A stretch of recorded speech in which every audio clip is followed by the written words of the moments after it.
One of the most extraordinary aspects of the early part of the investigation into Madeleine's disappearance is that the Portuguese police never had access to the cameras of the McCanns and their Tapas 7 friends. With the benefit of hindsight, this was a significant error. But I suggest that we can excuse the Portuguese police for that, since they were organising a massive search and being hounded by the frenzied international mainstream media in what they were led to believe by the McCanns was a hunt for an abducted child. Some journalists, especially British ones, were, in that very first week, vocalising bogus concerns that the Portuguese police were not pursuing the search for Madeleine vigorously enough. In fact, they drafted in hundreds of police officers to comb the area, and local villagers spent days searching high and low for Madeleine. We now know from several sources that the McCanns and their advisers searched through their cameras and those of some of their friends, ending up by producing 2 CDs of photographs for police use. They did not hand their actual cameras or memory cards to the Portuguese police. It seems the police were too preoccupied searching for Madeleine, so there is no way of knowing for certain whether these CDs handed to the Portuguese police on Wednesday the 9th of May, or possibly the day before, were a true record of all of the images taken on that holiday by the McCanns and their friends. However, evidence suggests that the McCann team only gave carefully selected compilations of photographs to the police. I will suggest, as we examine the evidence, that it is probable that many photographs that could have been incriminating in one way or another were deleted before these CDs were given to the police. Who compiled the CDs of photographs handed to the Portuguese police? We know now that at least 2 people helped the McCanns extract images from their camera or memory cards to prepare them to be given to either the media or on CD to the police. One was a relative of Kate McCann, Michael Wright, from Skipton, Yorkshire. Still more significant, the other person helping the McCanns was the powerful figure of Alex Woolfall, who was described in the press as Mark Warner's expert in crisis management. But he was much more than that. He was actually the head of issues and crisis management for the entire Bell Pottinger Group, the firm headed by public relations magnate Lord Bell, Lady Thatcher's former PR guru. Alex Woolfall's expertise appears to be more about rescuing the reputations of companies and individuals who are in a tight spot than in helping the search for an abducted child. His main expertise, like that of the McCann's chief PR spokesman Clarence Mitchell, was in manipulating the media. Bell Pottinger is a company who seems to be prepared to represent anyone if the money is right. Lord Bell told author Owen Jones that the McCanns had paid his company £500,000 to keep Madeleine on the front pages of British newspapers for a year. Lord Bell was quoted as saying, "I'm not really interested in what the McCanns think. They paid me £500,000 in fees to keep them on the front page of every newspaper for 1 year, which we did."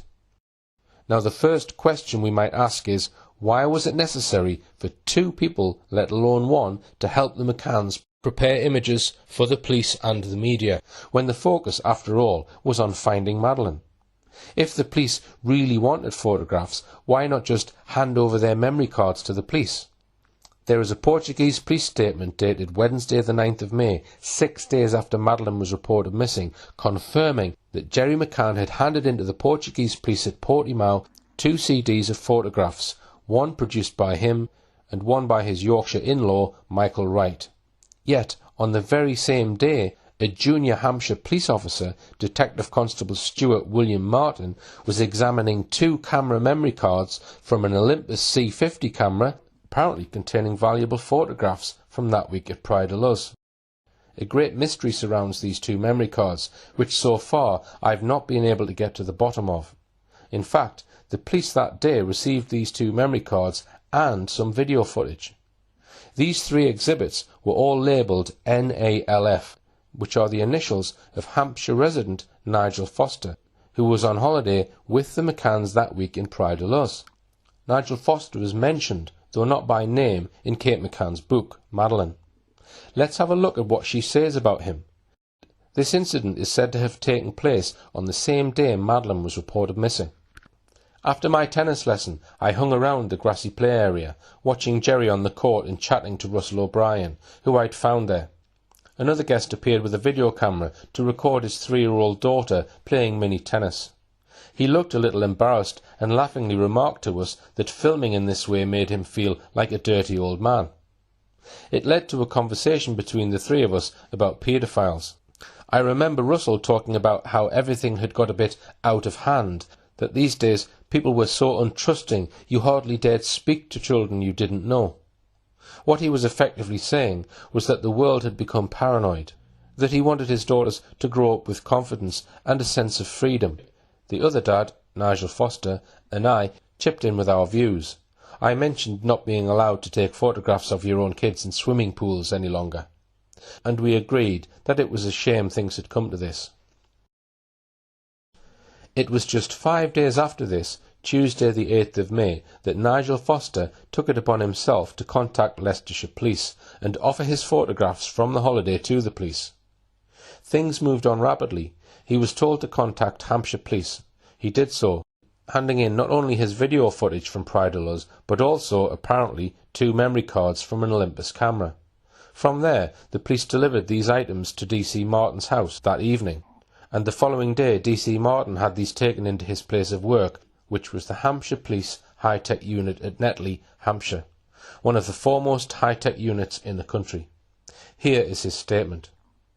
Videotape from Sony Handycam video camera, 64 MB memory card from Olympus C50 camera, 32 MB memory card from Olympus C50 camera.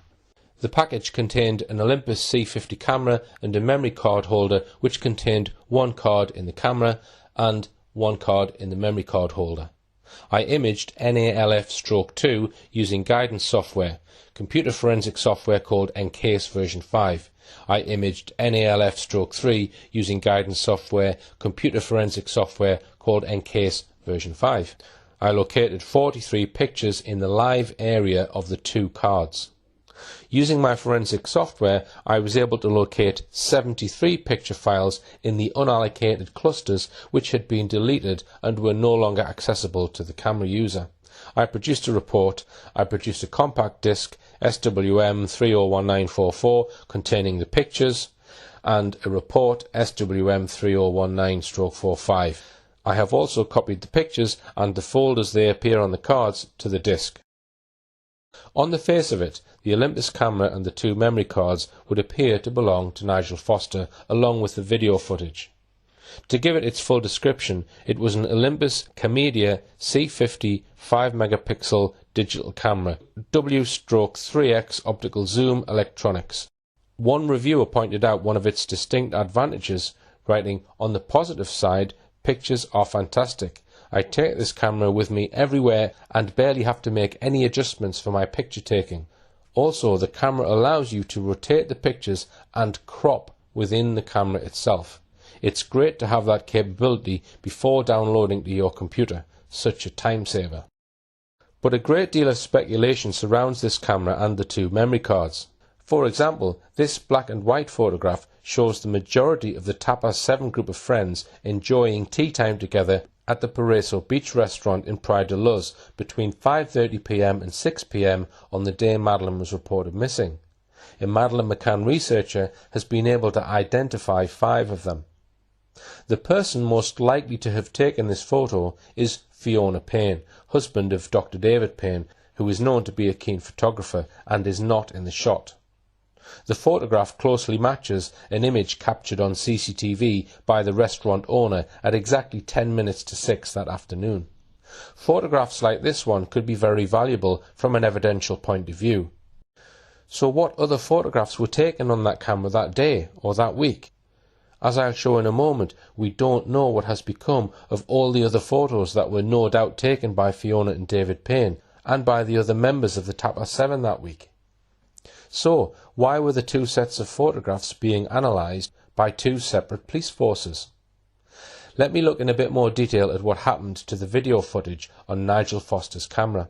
On Tuesday the 8th of May, and remember, this was only the 5th day after Madeleine had been reported missing, Leicestershire Police as this report shows, sent this email to their opposite number in Portugal. Would you kindly permit an officer to visit Mrs. Foster? She has recently been on holiday to the Mark Warner complex and is in possession of video footage taken by her husband. It is understood that the footage is currently contained on their home computer. The allocated officer will need to review the footage, and all footage of the complex should be downloaded onto a suitable storage disk. Mr. Foster has indicated it probably only consists of a 30-second pan of the playground area / pool area / tapas bar. Mr. and Mrs. Foster are not technically competent to download the data. Please statement accordingly re-exhibit continuity. I have spoken to Mr. Foster this morning, and he has been advised that local officers will make contact with his wife.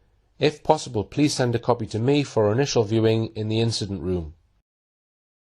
We see here that all that is mentioned is video footage lasting about 30 seconds. There is no mention, however, of a memory card, no mention of a second memory card, and certainly no mention of a camera. So that still leaves the basic question unanswered. Who did these 3 items belong to? We find that on these 2 memory cards there were also 73 deleted photographs. Now, there is nothing remarkable in that. We all delete some of our digital photographs from time to time. But what is strange is DC Martin does not mention having tried to retrieve any of these deleted images. You would have thought that in a case as important as this, a young missing child, that he would say something about recovering those images. These 2 memory cards were, after all, being examined at the Hampshire Police High-Tech Unit in Netley. DC Martin says that he placed all the images on a disk. It appears he forwarded this disk to Leicestershire Police. One point I want to mention here, and I may develop in a later film, is the precise role of Leicestershire Police in this case. It came up in the Leveson inquiry, where one of the witnesses was Matt Baggott, the Chief Constable of Leicestershire Constabulary at the time Madeleine was reported missing. He was later promoted to run the police service of Northern Ireland. He made this remarkable disclosure to Leveson. On 8th of May 2007, Leicestershire Constabulary was asked to coordinate the UK response to assist the Portuguese inquiry on behalf of the UK Government and Association of Police Chief Officers. The gold strategy set on this date established that it was a Portuguese-led inquiry and that all actions comply with the requirements of Portuguese law, including their Judicial Secrecy Act. Due to the unprecedented media interest in the UK, a coordination group was set up on behalf of law enforcement agencies and government departments to coordinate the media interaction and ensure that a consistent stance was taken. This coordinating group was chaired by the head of corporate communications from Leicestershire Constabulary. That group has continued to meet as required since 2007. Due to the thirst for information from the media, every individual working in Leicestershire supporting the police investigation signed a confidentiality agreement. Messages were also disseminated to all staff to make them aware that even private conversations with friends could be reported on in the media. The confidentiality agreement was something that was put together by the Gold Group, who were running the inquiry as part of the UK effort, not by myself as Chief Constable. Bear in mind that if this Gold Group was established on Tuesday the 8th of May, someone at the highest possible level in the British government must have ordered this at least a day or 2 beforehand. At that time, Madeleine might well have been found, dead or alive, at any time. What possible urgent need was there for such an intense, high-level strategy group? And isn't the excuse of unprecedented media interest rather a feeble one for setting up this high-powered group? A similar excuse, the thirst for information from the media, was also used to gag anyone connected with the inquiry who had to sign an unprecedented confidentiality agreement warning them that any breach of confidentiality would result in being prosecuted under the Official Secrets Act. One Madeleine McCann researcher put in an FOI request simply asking which agencies were represented on this high-level gold strategy group. The reply in October 2014 came back. Leicestershire Police can neither confirm nor deny that it holds the information you requested, as the duty in Section 11A of the Act does not apply by virtue of the following exemptions. international relations, investigations, law enforcement. Section 27 recognises that the effective conduct of international relations depends on maintaining trust and confidence between governments. If the United Kingdom does not maintain this trust and confidence, its ability to protect and promote UK interests through international relations will be hampered, which will not be in the public interest. So, unable to even confirm or deny whether they even had information about which agencies were represented on that all-important strategy group, I would take an educated guess that government security agencies were well represented on that group.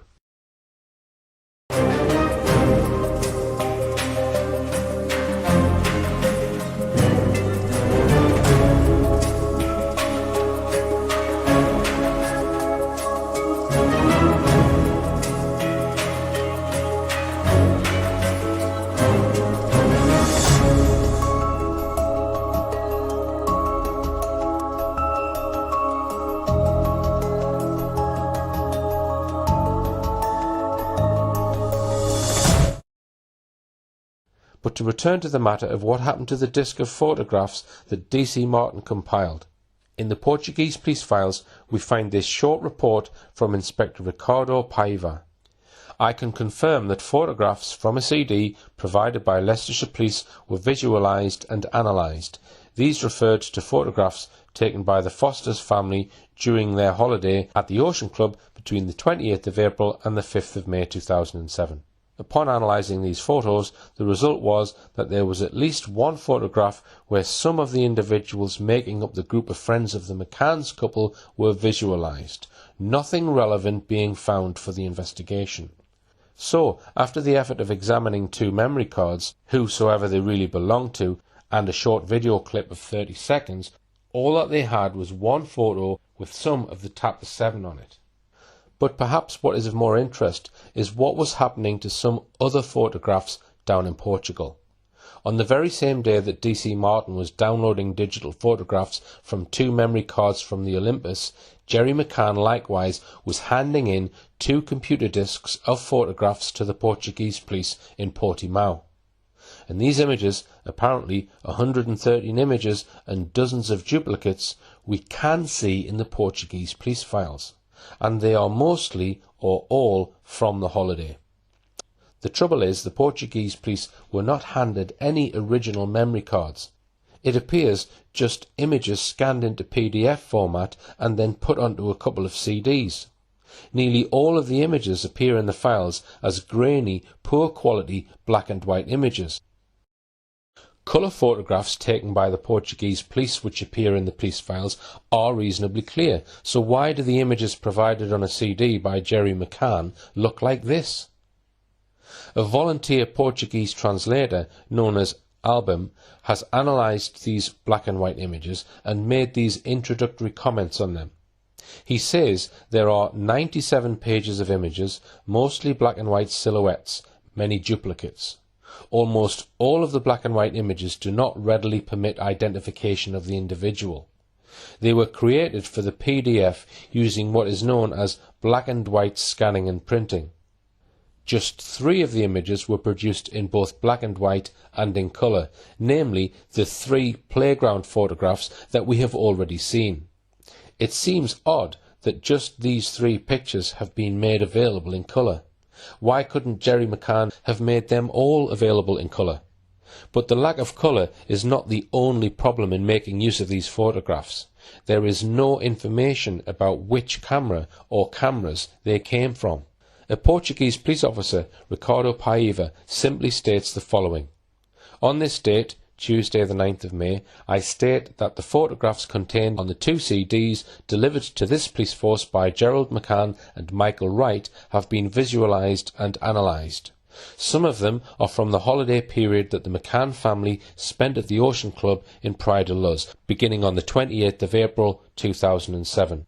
The visualisation and analysis of these images that was carried out reveals that there are several photographs of interest to the investigation in which it is possible to visualise Madeleine McCann, nor are these photos accompanied by any details of the times they were taken or even the dates. information which certainly might be able to help in their detective work. Were Jerry McCann, Michael Wright and Alex Wolfel engaged in a deliberate operation to give the police as little information as possible, whilst at the same time appearing to be as helpful as possible? Elsewhere, Portuguese Police Inspector Hugo Ferreira states this: "I am pleased to inform you that today we were given photographic stills taken during the holiday period in Portugal from the 28th of April by the English families that composed the group that Madeleine Beth McCann was with, so that they can be annexed to the process files." This statement makes the most sense. It is clear that the two CDs taken in by Jerry McCann and Michael Wright were a composite of photographs taken from maybe several cameras. Indeed, when we look through the photographs, we see many photographs obviously taken by the Paynes of themselves and their apartment. Others may have come from the Oldfields, or from Jane Tanner, or Dr. Russell O'Brien, or indeed from the McCann's camera. There is still some doubt about whether the McCann's camera was the Canon or the Olympus examined in Hampshire, or both. But as I shall show in a moment, we do know, at least, that the famous last photo was definitely taken on the Canon, shown clearly on the table in the lounge of the McCann's apartment when the Portuguese police took their first photograph of the scene. One issue that becomes clear as we examine these black and white photos is that some of the photos appear to have been tampered with before being put on the computer disks. Take this one, for example, which is a cropped duplicate of another photo. In other words, someone, presumably either Jerry McCann, Alex Wolfel or Michael Wright, has cropped the photo, taking bits out of it before handing it to the Portuguese police. In addition, there is no black and white version of a cropped playground photograph of Madeleine and Lily together, the one from which we get this picture. This is all that we get in the files, a cropped black and white image side by side with a cropped colour image. So the cropping must have been done on a computer. Something that we saw earlier can be done on the Olympus camera that was handed into the police in Hampshire, apparently by the Fosters. It tends to suggest that those who compiled these images for the Portuguese police just scanned 3 of them in colour, the 3 playground pictures, those being the ones they wanted the police to see, whilst scanning the remainder in black and white because they didn't want the police nor the public to be able to have a clear look at those photos. This tells us one simple thing, that these images did not all come straight out of a camera memory card onto a computer disk. Some of them at least have been tampered with or manipulated in one way or another before being given to the Portuguese police. And is it possible Jerry McCann, Alex Wolfel and Michael Wright made sure that any inconvenient and embarrassing photographs were never put on those 2 computer disks in the first place? The Portuguese police received the 2 disks of photographs on the 9th of May. The very next day, both the McCanns were in the police station answering questions. Kate McCann had her camera, presumably the Canon, with her in the actual police station and was looking at the photographs and making notes on them. Were the Portuguese police duped into thinking that they had got all the relevant photographs from that camera on those 2 discs the day before? Michael Wright was aged 44 on the day Madeleine was reported missing. He had married Anne-Marie, a cousin of Dr. Kate McCann. He was military trained and was said at the time to have been a partner in an IT company. Michael Wright and his wife and the McCanns used to meet up from time to time, mostly at family events. Once in 2006 and once in February 2007. Their families were close and they stayed in each other's houses. The first Christmas after Madeleine was reported missing, the 2 families spent Christmas together. At a hearing in the long-running McCann vs Amaral libel trial in September 2013, Michael Wright admitted to extensive monitoring of Madeleine McCann discussion forums on the internet. In the court, he referred to extensive notes he had made in green ink to prepare for giving his evidence. The judge in the hearing saw these notes and asked him about them. He said he had written them up the night before in his hotel room. In a written statement to the Portuguese police, Wright said that he caught the plane from Leeds Bradford Airport to Faro on Saturday the 5th of May, initially staying in an apartment in the same complex as the McCanns.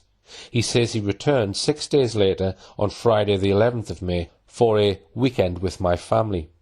It seems that one of his main tasks whilst he was in Portugal for those 6 days was to select and maybe manipulate a series of photos in order to produce a computer disk for the Portuguese police on the 9th of May. Meanwhile, the head of public relations at Bell Pottinger, one of the world's biggest PR companies, Alex Woolfall, was working on another similar or parallel project. He was also helping Jerry McCann with photographs in his camera, as this report in the Times on the 6th of October 2007 informs us. The McCanns had photographs of Madeleine on their digital camera, which Mr. Woolfall began transferring to a laptop computer. I said to Kate, let's try to identify pictures where her face is visible. Downloading the images was a very difficult process for them. It was upsetting. Mr. Woolfall transmitted the photographs to the Press Association in London, from where they were distributed to the media. The portfolio included the now famous image of Madeleine wearing a hat on a tennis court. That's the so-called tennis balls photo, by the way. So that article in the Times made things very clear. PR man Alex Woolfall had access to Jerry McCann's camera and memory card and was transferring the photos onto a laptop computer.